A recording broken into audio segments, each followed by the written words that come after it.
عہدے سے اگر اس کو لیا جائے تو اس میں کیا مراد ہوگی کہ جو ایک ہوتا ہے کہ کبھی کبھی کسی عہدے پہ ایک ہی عہدے پہ جو ہے وہ کوئی شخص بہت لمبے عرصے کام کر رہا ہوتا ہے، ٹھیک ہے، تو آہستہ آہستہ کبھی کبھی اس کے اندر ایک انسیکیورٹی پیدا ہو جاتی ہے کہ اب میرے علاوہ جو ہے نا وہ یہ کام کوئی نہیں کر سکتا، اور مجھے کسی کو کرنے دینا بھی نہیں ہے، یہ پاور مجھے اپنے ہاتھ میں ہی رکھنی ہے، کسی اور کو اس میں آگے بڑھنے نہیں دینا، نہ میں نے دوسروں کو ٹرین کرنا ہے اس میں، بلکہ خود ہی میں مطلب اس کا حریص ہو جاتا ہے انسان، ٹھیک ہے، تو اس چیز کو بھی یہاں سے منع کیا جا رہا ہے، اسپیشلی جو اس طرح کی مجالس ہوتی ہیں، میٹنگز ہوتی ہیں، عہدے ہوتے ہیں جو دین سے ریلیٹڈ ہوتے ہیں، اس میں خاص طور پر اس بات کا خیال رکھنا چاہیے کہ دوسروں کو بھی خیر سے فائدہ اٹھانے کا موقع دینا چاہیے۔ جب آپ ایک کام میں ماشاءاللہ اچھے ہو گئے تب آپ کا کام ہے کہ آپ دوسروں کو بھی ٹرین کریں تاکہ وہ آپ کی جگہ لے سکیں۔ علم بانٹنے سے بڑھتا ہے، رائٹ؟ تو دوسروں کے لیے اپنے دل کو کشادہ کرنا بیسیکلی یہ چیز مراد ہے۔ اب میں آپ کو کچھ تھوڑے سے، یہاں چونکہ مجلس کا ذکر ہے تو مجلس کے آداب کے بارے میں ذکر کروں گی۔ کچھ مجلس کے آداب ہے جو ہمیں رسول اللہ صلی اللہ علیہ وسلم کے طرز عمل سے، ان کی احادیث سے اور ان کی زندگی سے ہمیں مختلف مواقع پہ سکھائے گئے ہیں۔ کچھ کے احادیث میں کوٹ کروں گی اور کچھ کی میں نہیں کیونکہ ہر واقعے کے بارے میں نوٹ ڈاؤن کرنا اور کلاس میں اس کا ذکر کرنا اٹس ناٹ ایزی، کیونکہ بہت لمبی ہو جائے گی کلاس، تو میں نے صرف آپ لوگوں کے لیے مین پوائنٹس جو ہیں وہ انشاءاللہ نوٹ ڈاؤن کیے ہیں اور اسی کو ہم یہاں پر انشاءاللہ ڈسکس کر لیں گے، ورنہ یہ تمام جو ابھی میں آپ کو مزید پوائنٹس بتانے والی ہوں یہ سارے جو ہے وہ رسول اللہ کی احادیث، ان کے طرز عمل سے ثابت ہیں، ٹھیک ہے۔ تو آپ صلی اللہ علیہ وسلم نے سب سے پہلے کیا بتایا کہ مجلس میں آگے بیٹھنے کی حرص رکھنی چاہیے، ہمیشہ کیا حرص ہونی چاہیے انسان کو کہ میں آگے سے آگے اسپیکر کے قریب سے قریب بیٹھوں، ٹھیک ہے۔ اس کا اسی طرح جو جمعے، کیونکہ میں نے آپ کو بتایا کہ مجلس سے مراد نماز جمعہ کی خطبہ اور اس کی مجالس جو دینی ہوتی ہیں وہ بھی مراد ہیں، تو اس میں بھی آپ دیکھیں کہ اس میں کیا ذکر مطلب ہے کہ نماز کے جو جمعے کے خطبے میں جاؤ تو جو قریب بیٹھتا ہے، جو پہلے سے جاتا ہے، اس کا اجر زیادہ ہے۔ ایک حدیث میں آتا ہے، میں مفہوم بیان کر رہی ہوں کہ رسول اللہ صلی اللہ علیہ وسلم کی ایک مجلس تھی، آپ درس دے رہے تھے، اس میں پڑھا رہے تھے، تو 3 شخص جو ہے وہ آئے، ٹھیک ہے، تو ایک نے جو ہے وہ آگے آنے کی کوشش کی اور اللہ نے اس کے لیے جگہ بنا دی، وہ آگے بیٹھ گیا۔ دوسرے کو جہاں جگہ ملی وہ وہاں بیٹھ گیا، اس نے آگے آنے کی کوشش نہیں، اس کو جہاں جگہ ملی وہ وہیں بیٹھ گیا، اور تیسرا جو تھا وہ واپس لوٹ گیا، اس نے دیکھا کہ نہیں کافی بھری ہوئی ہے مجلس تو اب میں کیا کوشش کروں، وہ واپس ہی پلٹ گیا۔ تو آپ صلی اللہ علیہ وسلم نے خطبے سے فارغ ہو کر کیا فرمایا کہ کیا میں تمہیں ان تینوں کا حال نہ بتاؤں کہ کیا ان تینوں کا کیا حال ہے، جو بھی 3 لوگ آئے اس طرح سے ان کا کیا حال ہے۔ پہلے والے کے بارے میں آپ صلی اللہ علیہ وسلم نے فرمایا کہ یہ اللہ کی طرف بڑھا، اس نے کوشش کی آگے آنے کی، آگے انٹرسٹ شو کیا محفل میں، اللہ کی طرف بڑھا تو اللہ نے اس کے لیے جگہ بنا دی۔ دوسرے نے شرم کی، دوسرا کون تھا؟ جس کو جہاں جگہ ملی اس نے کوئی ایفرٹ نہیں لگائی، جہاں اس کو جگہ ملی وہ وہیں بیٹھ گیا، نہ اس نے کچھ دیکھنے کی کوشش کی کہ شاید مجھے آگے جگہ مل جائے، تو دوسرے نے شرم کی، اللہ نے بھی اس کے ساتھ شرم کی، اللہ نے اس کو وہیں بیٹھنے کی توفیق دے دی۔ جو جتنی زیادہ ایفرٹ لگائے گا، یہ چیز اس حدیث سے ہمیں پتہ چل رہی ہے کہ جو جتنی زیادہ ایفرٹ لگائے گا اللہ تعالیٰ بھی اس کو اتنا ہی ریٹرن میں دیتا ہے۔ ایک انسان ہے جو کم ایفرٹ لگا رہا ہے، وہ چاہے کہ اس کو ریٹرن ویسا ملے جو کہ زیادہ ایفرٹ لگانے والوں کا ہے، ایسا نہیں ہو۔ اور تیسرے کے بارے میں آتا ہے کہ اس نے چونکہ منہ موڑا تو اللہ تعالیٰ نے بھی اس سے منہ موڑ لیا، اور خیر کی محفل سے اگر کوئی منہ موڑ کر چلا جاتا ہے تو اس سے بڑی جو ہے بدنصیبی اور کیا ہوگا کہ اللہ تعالیٰ نے آپ کو موقع دیا اور آپ نے اس سے منہ موڑ لیا۔ اسی لیے اس کے بارے میں آتا ہے، مفسرین یہ کہتے ہیں کہ اگر کبھی موقع مل رہا ہو نیکیوں کا اس کو چھوڑنا نہیں چاہیے۔ کیوں چھوڑنا نہیں چاہیے؟ کیونکہ آپ کو نہیں پتا کہ آگے پھر آپ کو ایسے مواقع ملے نہ ملے، تو اویل کرنا چاہیے اگر آپ اس کر سکتے ہیں، تو اگر آپ کے اندر کیپیسٹی ہے تو آپ کو ضرور اویل کرنا چاہیے۔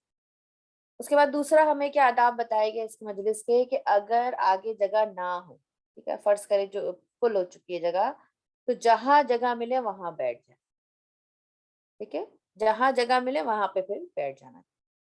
اس کے بعد مجلس میں کھلی جگہ پہ بیٹھنا چاہیے، یعنی یہ آپ کو پتہ ہے کہ اب ساری مجلس اس میں شامل ہیں، یہ ساری مجلسوں کے لیے آداب ہے جو ہم عام بھی گیدرنگس میں ملتے ہیں اور مجلس جماتے ہیں، یہ سب اس کے اندر آتی ہیں. ٹھیک ہے، یعنی فرض کریں کہ آپ اندر آئے ہیں اور جگہ کافی ہے، ٹھیک ہے، لیکن گھس گھس کے بیٹھنا کی پھر کوشش کرنا، حالانکہ جگہ بھی کافی ہے، ٹھیک ہے، کھلا کھلا نہ بیٹھنا یہ پسندیدہ نہیں.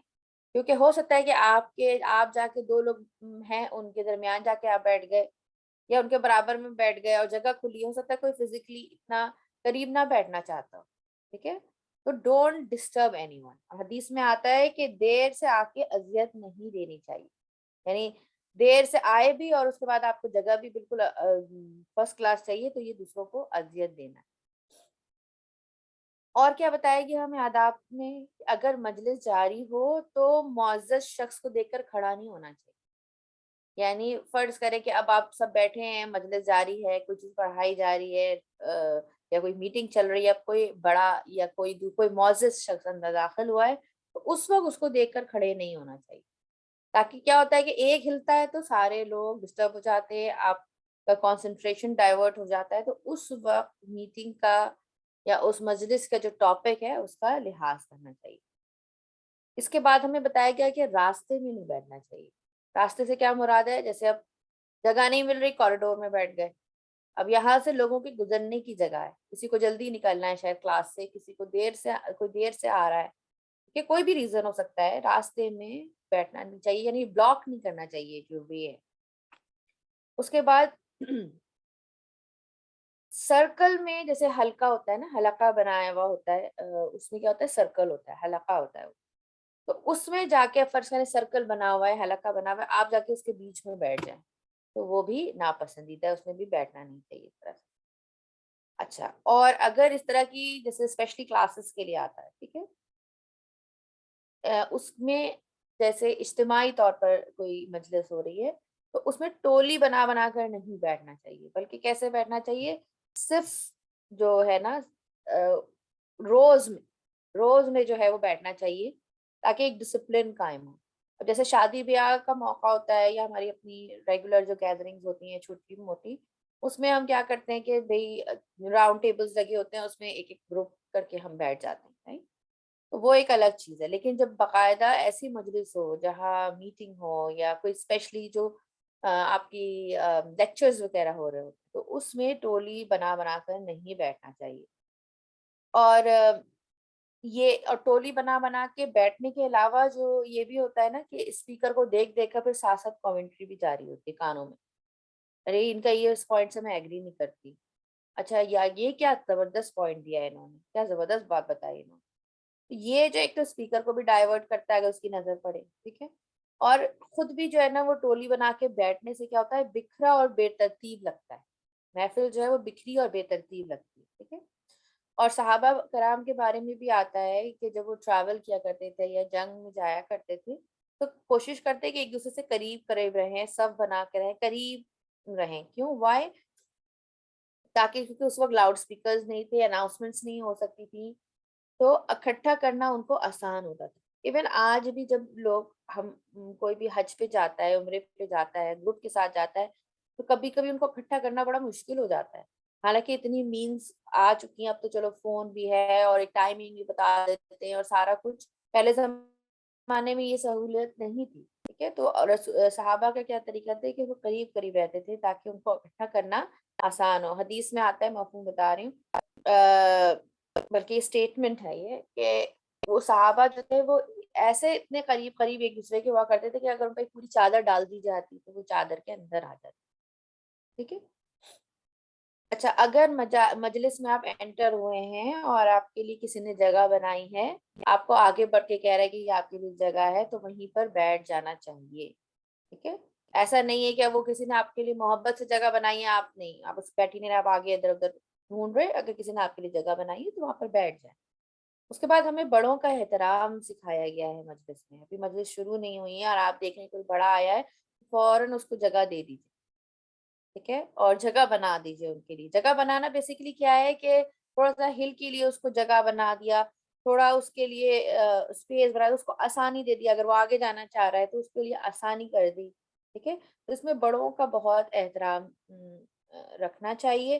آپ صلی اللہ علیہ وسلم کی ایک حدیث ہے جس کا مفہوم ہے کہ وہ ہم میں سے نہیں جو چھوٹوں پر شفقت نہ کرے اور بڑوں کا احترام نہ کرے.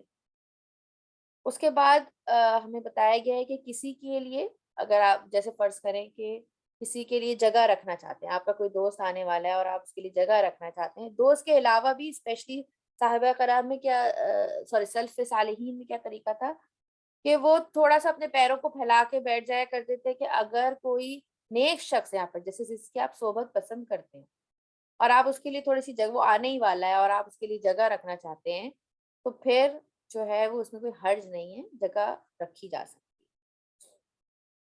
اچھا لیٹ آنے والوں کے لیے خطبہ یا کوئی بھی لیکچر روکنا نہیں چاہیے یا کلاس رکنی نہیں چاہیے.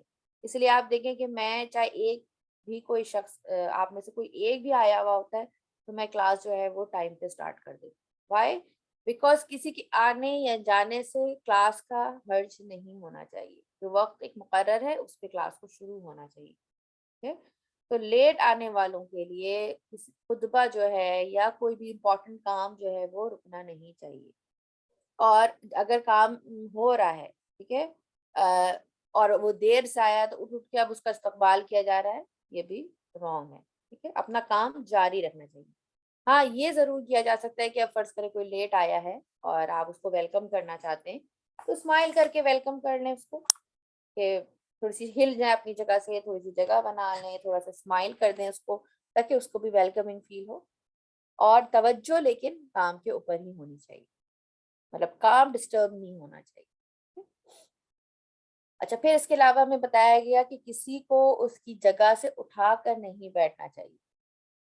یعنی کہ آپ کسی کو جیسے بچوں کو اسپیشلی، ویسے تو بچوں کو ہمیں ساتھ ساتھ یہ ادب سکھانا چاہیے کہ بڑے آ رہے ہیں تو آپ بڑوں کے لیے خود اٹھ جائیں، لیکن کسی کو بھی اس کی جگہ سے اٹھا کر بیٹھنا پسندیدہ نہیں ہے. ٹھیک ہے. اس کے بعد لاسٹ ٹائم ہم نے لاسٹ کلاس میں ہم نے سرگوشیوں کے بارے میں پڑھا تھا کہ اگر دو لوگ آپس میں کوئی امپورٹنٹ میٹر ڈسکس کر رہے ہیں تو ان کے بیچ میں جا کے نہ بیٹھ جائیں بغیر اجازت. ہاں اجازت لے کے آپ بیٹھیں تو اٹس اوکے، لیکن اجازت لیے بغیر یا آپ دیکھ رہے ہیں وہ بھی کنفیوز ہو جاتے ہیں کہ بھائی پتہ نہیں یہ برا نہ مان جائے اگر ہم کہیں کہ نہیں آپ ذرا تھوڑا سا جائیں. تو یہ نہیں کرنا چاہیے بلکہ ان کو دو لوگوں کے درمیان بیسیکلی تفریق نہیں کرنی چاہیے. اوکے. اس کے بعد صحاب مجلس جو ہے اس کو اس کا حق دینا چاہیے. یعنی اس سے کیا مراد ہے یا فرض کرے کہ اب وہ کوئی شخص بیٹھا تھا اب اس کو واش روم جانا ہے، وہ 2 منٹ کے لیے اٹھ کر گیا ہے یا کوئی چیز ضروری لینے جانا ہے، کوئی فون اٹینڈ کرنے جانا ہے، اینی تھنگ، اب جا کے فوراً بس اب طاق میں بیٹھیں کہ بھائی جیسے یہ اٹھے تو ہم جا کے اس کی جگہ پہ بیٹھ جائیں. اب کوئی آیا ہی نہیں یا بہت لمبے ٹائم کے لیے چلا گیا کہ وہ واپس ہی نہیں آ رہا، وہ ایک الگ چیز ہے. لیکن اگر کوئی تھوڑی دیر کے لیے گیا ہے تو اس کی جگہ کا احترام کرنا چاہیے اور جا کے اس کی جگہ پہ نہیں بیٹھنا چاہیے. اسی طرح کلاس میں یا محفل میں ایسا بھی ہوتا ہے کہ کوئی ایک اسپیسیفک اسپاٹ ہوتا ہے، کوئی اسٹوڈنٹ جو ریگولر آتا ہے ایوری ڈے کی کلاس کے لیے کہ وہ ایوری ڈے آ رہے ہیں کلاس میں، ان کا ایک پرٹیکولر اسپاٹ ہے وہاں ان کو بیٹھنے. کسی کو ہو سکتا ہے بیک ایک ہو، کسی کو وہاں سے سننا ایزی لگتا ہو، ہر انسان کو اللہ تعالیٰ نے ڈفرینٹ وہ دیے ہیں. تو وہ اگر اسی اسپاٹ پر ریگولر بیٹھتا ہے تو پھر اس چیز کا بھی احترام کرنا چاہیے کہ بھائی یہ تو جو ہے وہ ہمیشہ ریگولرلی یہیں بیٹھتی ہیں تو پھر ان کے لیے چھوڑ دیں وہ جگہ. ہاں اگر وہ کسی دن نہیں آئے پھر آپ ضرور بیٹھ جائیں کیونکہ ظاہر بات ہے وہ ان کی جگہ تو نہیں ہے. لیکن احترام، یہ محبت، یہ مینرز ہمیں سکھائے گئے ہیں. ہر چیز جو ہے وہ ٹٹ فور ٹیٹ یا ایک دم کر کے نہیں ہوتی. ایک دوسرے کے لیے کشادگی پیدا کرنے کا حکم دیا جا رہا ہے کہ تھوڑی اپنے حقوق میں بھی اگر کمی کرنی پڑ جائے تو اٹس اوکے. اس کے بعد ساتھی کا بھی احترام کرنا چاہیے. یعنی آپ کے برابر میں جو با کے بیٹھا ہوا ہے شخص اس کا بھی خیال کرنا چاہیے کہ بھئی اس کو میرے بیٹھنے سے کوئی تکلیف تو نہیں ہو رہی، اس کو بھی صحیح سے آواز آ رہی ہے، اس کو بھی سمجھ میں آ رہا ہے، تھوڑا اس کے پاس بھی اتنی جگہ ہے کہ یہ اپنا سامان رکھ سکے. یعنی ساتھی کا بھی احترام کرنا چاہیے، اس کی بھی پسند ناپسند کا خیال کرنا چاہیے، اس کے لیے بھی سہولت پیدا کرنی چاہیے. ٹھیک ہے. اس کے بعد ہمیں یہ بھی بتایا گیا ہے کہ گردن پھلانگ پھلانگ کر آگے بڑھنے کی کوشش نہ کریں. جیسے میں نے وہ آپ کو حدیث کا مفہوم بتایا نا کہ دیر سے آئے اور اذیت دینا. ٹھیک ہے. تو گردن بھی پھلانگ پھلانگ کر کسی کو جم کر کے جانا بھی مجلس کے آداب کے خلاف. ٹھیک ہے. اب یہاں پر یہ چیزیں تو ہمیں بتائی گئی کہ جب تم کسی کے لیے کشادگی کرو مجلس میں، یہ ہمیں کہا جا رہا ہے، ٹھیک ہے، اور ہمیں ایمان والوں کو خطاب کر کے کہا جا رہا ہے۔ پھر اس کے بعد کیا کہا جا رہا ہے، فَافْصَحُوا، تو کشادگی کیا کرو، یفصح اللہ لکم، کشادگی کر دے گا اللہ تمہارے لیے۔ اب اس بات کا جواب دے دیا جا رہا ہے کہ جب تم یہ کام کرو گے، دوسروں کے لیے آسانیاں پیدا کرو گے، سہولت پیدا کرو گے، دوسروں کو جگہ دو گے، وسعت دو گے، ان کے کام آسان کرو گے، چاہے صرف مجلس میں نہیں، ایسے بھی تم ان کا کام آسان کرو گے، تو اللہ کیا کرے گا، تمہارے دل میں بھی کشادگی پیدا کر دے گا، تمہارے لیے بھی کشادگی پیدا کر دے گا، تمہارے لیے بھی آسانیاں پیدا کر دے گا۔ تم کسی کے لیے آسانیاں کرو گے، اللہ تعالیٰ تمہارے لیے آسانیاں ڈال دے گا۔ اور اس کے بارے میں مفسرین نے کئی چیزیں بیان کی ہیں، تو میں آپ کو بس ذکر کر رہی ہوں۔ ایک تو سب سے پہلے اللہ تعالیٰ تمہارے دل میں محبت ڈال دے گا، تم کسی کے لیے محبت کا جیسچر شروع کرو گے، اللہ اس کے لیے اللہ تعالیٰ اس کے دل میں تمہارے لیے محبت ڈال دے گا۔ تم دوسرے کو امپورٹنس دو گے، وہ تمہیں امپورٹنس دینا شروع کر دے گا، ٹھیک ہے۔ اس کے علاوہ آتا ہے رزق میں وسعت پیدا ہوگی، رزق میں اللہ تعالیٰ وسعت پیدا کر دیتے ہیں، اور رزق کا ہمیں پتہ ہے کہ رزق جو ہے وہ صرف اور صرف وہ نہیں ہوتا، کھانا پینا نہیں ہوتا، رزق میں تمام نعمتیں شامل ہوتی ہیں، ٹھیک ہے۔ اس کے علاوہ یہ بھی آتا ہے، مفسرین کہتے ہیں کہ قبر میں اللہ تعالیٰ کشادگی پیدا کرتے ہیں، تو دنیا میں لوگوں کے لیے کشادگی پیدا کرتا ہے، اللہ تعالیٰ قبر میں اس کی قبر کو کشادہ کرتا ہے، اور پھر اس کے علاوہ اس کے معاملات میں کشادگی کرتے ہیں، یعنی جو اس کے ایوری ڈے کے جو کام ہے، اس کے معاملات ہیں، ان میں اللہ تعالیٰ کشادگی پیدا کر دیتے ہیں۔ اور یہ بھی فرمایا جاتا ہے کہ جنت میں بھی اس کو بہت ہی کشادہ، جنت تو ویسے ہی کشادہ ہے، اور جنت میں بھی مزید اس کو کشادگی عطا کی جائے گی، ٹھیک ہے۔ وَإِذَا قِيلَ انشُزُوا، اور جب کہا جائے اٹھ جاؤ، فَانشُزُوا، تو اٹھ جایا کرو، ٹھیک ہے۔ یعنی کہ جب کہا، آگے کیا حکم دیا جا رہا ہے کہ جب کہا جائے کہ اٹھ جایا کرو تو اٹھ جایا کرو، یعنی اس میں کئی چیزیں بیان کی مفسرین نے۔ ایک تو سب سے پہلے رسول اللہ صلی اللہ علیہ وسلم کی ریفرنسز دیکھیں تو اس ادھر کیا ہوتا تھا، کیونکہ رسول اللہ سے ملنے کے، ان کی کمپنی میں رہنے کے لوگ حریص تھے، زیادہ سے زیادہ آپ کے پاس رہیں، ٹھیک ہے، آپ کی مجلس میں رہیں، آپ کے گھر میں بھی لوگ جو ہے وہ بیٹھا کرتے تھے اور لمبا لمبا بیٹھ جایا کرتے تھے۔ تو یہاں ان کو لمٹس بتائے جا رہے ہیں کہ جب ان رسول اللہ صلی اللہ علیہ وسلم کی بھی زندگی کی پرائیویٹ لائف ہے، ان کو بھی ریسٹ چاہیے، ان کی بھی فیملی ہے، ان کے بھی اپنے پرسنل کام ہے، he needs a break too, اپنی فیملی کے ساتھ بھی ان کا فیملی ٹائم ضروری ہے، تو تمہیں اپنے لمٹس کا پتہ ہونا چاہیے کہ جب کہا جا رہا ہے کہ اٹھ جاؤ تو اٹھ جایا کرو، ٹھیک ہے۔ اور یہی چیز پھر عام پبلک میں کس طرح اپلائی ہوتی ہے کہ ہم بھی جو ہے، ہمیں بھی اپنے لمٹ سیٹ کرنے ہیں۔ دین کا کام کرنے کا مطلب یہ نہیں ہے کہ ہر کسی کو ہر وقت آپ کو ایکسس کرنا، آپ جو ہے وہ اس کی اجازت ہے، یا آپ کا اپنا کوئی می ٹائم نہیں ہو سکتا، آپ کا کوئی پرسنل کام نہیں ہو آپ کر سکتے، آپ ہر وقت آپ اپنی اویلیبلٹی دینا مسٹ ہے، ایسا نہیں، ٹھیک ہے۔ We have to set the limits, اور ہمارے اسٹوڈنٹس کو، ہمارے آس پاس کے لوگوں کو یہ بات پتہ ہونی چاہیے کہ یہ اب ان کی پرسنل عبادت کا ٹائم ہے، اب یہ ان کے سونے کا ٹائم ہے، اب ان کو ہم اس وقت پہ فون نہیں کر سکتے۔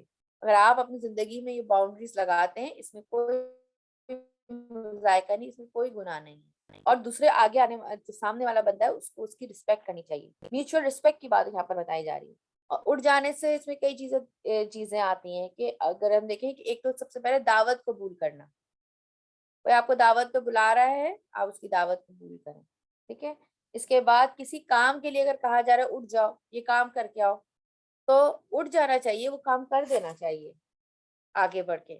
اس کے بعد حسن بصری کا قول یہ ہے کہ جنگ مراد ہے اس سے، کہ اگر جنگ کے لیے بلایا جا رہا ہے تو اپنے سارے کام کاج چھوڑ کے آ جاؤ، وہ زیادہ امپورٹنٹ ہے۔ اس کے بعد خیر کی طرف کوئی بھی نیکی کا کام ہے، جیسے میں نے آپ کو بتایا ہے کہ اپورچونیٹیز کبھی کبھی بیچ بیچ میں ملتی ہیں، ان کو سمجھ کے اویل کرنا چاہیے، سستی نہیں کرنی چاہیے کہ کیا پتہ اللہ پھر آپ کو بعد میں موقع دے یا نہ دے۔ تو جب تمہیں خیر کی طرف کا، کیونکہ یہاں پر جو یہ ہے نا انشزو اٹھ جاؤ، اس کے دو معنی لیے گئے، ایک تو یہ کہ اٹھ جانا، اور ایک ارتفاعو کے معنی پہ بھی ہے۔ ارتفاعو کا مطلب ہوتا ہے کہ اوپر اٹھ جانا، کھڑے ہو جانا، بلند ہو جانا، ٹھیک ہے، اس معنوں میں ہوتا ہے۔ تو یہ ساری چیزیں اس میں آتی ہیں کہ خیر کی طرف تمہیں بلایا جا رہا ہے، اٹھ جاؤ، خیر کی طرف چلے جاؤ. اس کے بعد نماز کے بعد، اذان کے بعد نماز کے لیے یہ بھی مراد دیا گیا ہے کہ اذان کے بعد نماز کے لیے فوراً اٹھ جاؤ. پھر نبی صلی اللہ علیہ وسلم کی مجلس میں جیسے میں نے آپ کو بتایا کہ جب جانے کا کہا جائے تو اس وقت اٹھ جاؤ. اور تیسری جو جو اور مزید جو بہت ہی امپورٹنٹ بات جو ہم سب کے لیے وہ یہ ہے، جو مفسرین کہتے ہیں کہ چھوٹی چھوٹی فضول باتوں سے اوپر اٹھ جاؤ. یعنی اس نے یہ کہہ دیا، جو پیٹی ایشوز ہوتے ہیں نا کہ اس نے یہ کہہ دیا، اس نے یہ کہہ دیا، یہ فضول باتیں جسے وہ کہتے ہیں، ان سے اوپر اٹھ جاؤ. تمہارے پاس ان چیزوں کا وقت نہیں ہونا چاہیے. اور جب تم کرو گے تو اللہ تعالیٰ کیا کرے گا؟ یرفع اللہ، بلند کرتا ہے اللہ، تمہیں بلند کر دے گا، تمہارے درجات بلند کر دے گا. تو تمہارے جو ہے وہ معاملات میں آسانی کر دے گا، تمہارے لیے بلندیاں پیدا کر دے گا. اور کن لوگوں کی یہاں پہ بلندی کی بات کی گئی کہ ان لوگوں کو جو ایمان لائے. سب سے پہلے ایمان. اللہ کے یہاں سب سے زیادہ بلند کون ہے؟ جس کے اندر ایمان ہے، جو اللہ کا ماننے والا ہے. ٹھیک ہے. اور دوسرے نمبر پہ جو ہے وہ کیا ہے؟ والذین اوتوا العلم درجات، اور وہ جو دیے گئے علم درجات. یعنی پہلے ایمان اور ایمان کے بعد علم. علم والوں کے درجے اللہ تعالیٰ نے بہت بلند رکھے. اور یہاں پر ایمان کا کیوں ذکر کیا گیا اسپیسیفک؟ جب یا ایھا الذین آمنوا سے بات شروع ہو گئی تھی تو دوبارہ پھر ایمان کا ذکر کیوں کیا گیا؟ ہم یہ سوچ سکتے ہیں نا. تو آپ یہ ذہن میں لائیے کہ یہ مدنی صورت ہے. ٹھیک ہے. اور مدنی جو صورت ہوتی ہیں اس میں صرف ایمان والے موجود نہیں تھی رسول اللہ صلی اللہ علیہ وسلم کی محفل میں، منافقین بھی آیا کرتے تھے. تو یہاں پر ان کو بیسکلی ایک طرح سے ٹارگٹ کیا گیا ہے کہ سب سے پہلا کام تو ایمان لانا ہے. درجات کی بلندی چاہتے ہو، اپنے آپ کو بلند رکھنا چاہتے ہو دنیا اور آخرت میں، سب سے پہلے ایمان لے کر آؤ. ٹھیک ہے. تو ان کو انڈائریکٹ وے میں بیسکلی کہا جا رہا ہے. اور پھر ساتھ میں کیا بتایا جا رہا ہے کہ جتنا علم ہوگا اتنی زیادہ بلندیاں ہوں گی. اور کہا جاتا ہے کہ ایمان کے بعد سب سے زیادہ اگر کوئی چیز درجات بلند کرنے والی ہے تو وہ علم ہے. اور ہمیں اس آیت سے بھی یہی بات پتہ چل رہی ہے. اور علم سے یہاں پہ مراد یہ نہیں ہے کہ آپ سرٹیفکیٹ پہ سرٹیفکیٹ حاصل کیے جا رہے ہیں، کورسز پہ کورسز کر رہے ہیں تو آپ علم میں بہت آگے نہیں، یہ بات مراد نہیں ہے. ٹھیک ہے. علم کا حاصل کرنے کے لیے ضروری نہیں کہ سرٹیفکیٹ ہو، جاننا صحیح چیزوں کا وہ ہے علم. اور ایمان کے بعد علم کے جو ہے جو درجے جو بلند ہوتے ہیں اس کے لیے حریص ہونے کا حکم دیا گیا ہے ہمیں، کہ لٹرلی حریص ہونا چاہیے کہ میں علم حاصل کروں. اور ہر نیک کام جو ہے، جتنے بھی نیک کام ہیں دنیا میں جو اللہ نے ہمیں بتائے ہیں وہ سب علم کے تابع ہیں. جب ہمیں صحیح سے پتا ہوگا کہ کس طرح سے صدقہ کرنا ہے، کن لوگوں کو صدقہ کرنا ہے، اس کے آداب کیا ہیں. جیسے آپ دیکھیں آج مجلس کے آداب ہم نے پڑھے، یہ کیا ہے؟ علم حاصل کر رہے ہیں نا کہ مجلس کے بارے میں، کہ مجلس میں کس طرح رہنا چاہیے. تو ہر نیک کام کرنے کے لیے علم کا بیک گراؤنڈ ضروری ہے.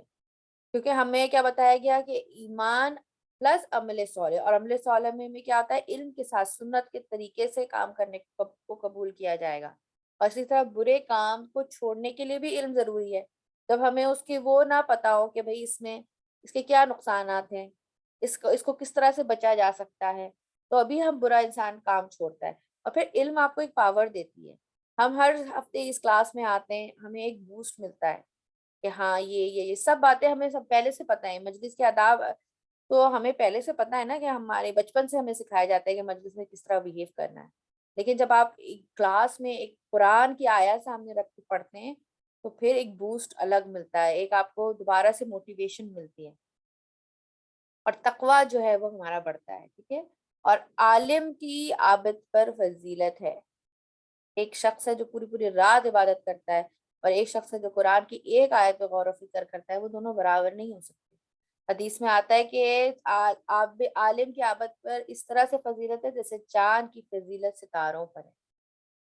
ٹھیک ہے. اور طالب علم کے لیے فرشتے جو ہے وہ اس کو پر پھیلاتے ہیں اس کے لیے.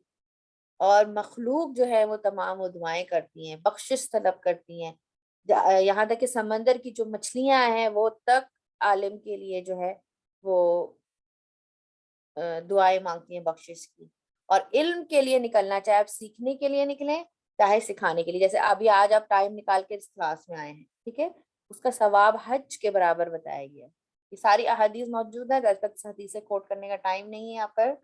اس کے علاوہ ہم دیکھتے ہیں اگر ہسٹری میں، اسلامک ہسٹری میں، تو جو غلام تھے، جو بالکل ہی لیس کیٹیگری تھا اس زمانے میں، عربوں کے دور میں سوسائٹی کے اندر، ان کو بڑے بڑے عہدے جو ہے وہ علم کی بدولت ملے. قاضی بنے، وہ وہاں کے لیڈرز بنے، حالانکہ وہ غلام تھے لیکن علم کی بدولت.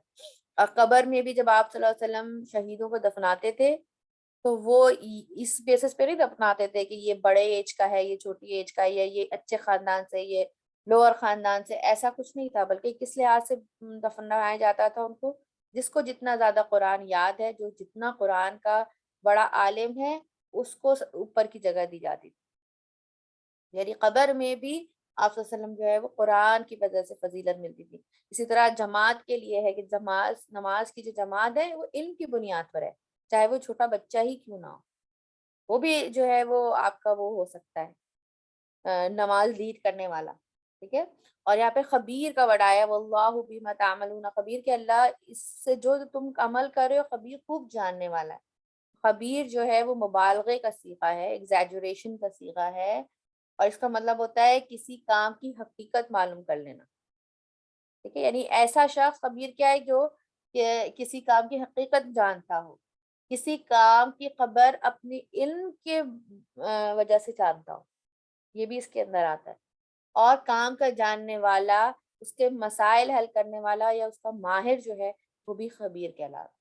ٹھیک ہے، تو یہ ساری اللہ سبحانہ و تعالیٰ کی صفات ہے، اور یہ مبالغے کا صیغہ ہے. یعنی اللہ تعالیٰ ہم جو بھی عمل کر رہے ہیں، ایون مجلس سے ریلیٹڈ بھی جو عمل کر رہے ہیں، وہ سب بھی اللہ سبحانہ و تعالیٰ جانتے ہیں. ٹھیک ہے، تو یہ بہت امپورٹنٹ آیت تھی، تو اس لیے میں نے صرف ایک ہی آیت رکھی، بہت ڈیٹیل تھی. اور یہ مدنی صورتوں کا اسلوب ہے ایسا کہ ہم اسی طرح سلو جائیں گے، کیونکہ اس کی ہر آیت میں بہت کچھ ہے سیکھنے کے لیے. چلیے اس کی تجوید دیکھ لیتے ہیں، اور اس کے بعد پھر انشاءاللہ آپ لوگ سنائیے گا. چلے میں ریکارڈنگ سٹاپ کر دوں 1 منٹ.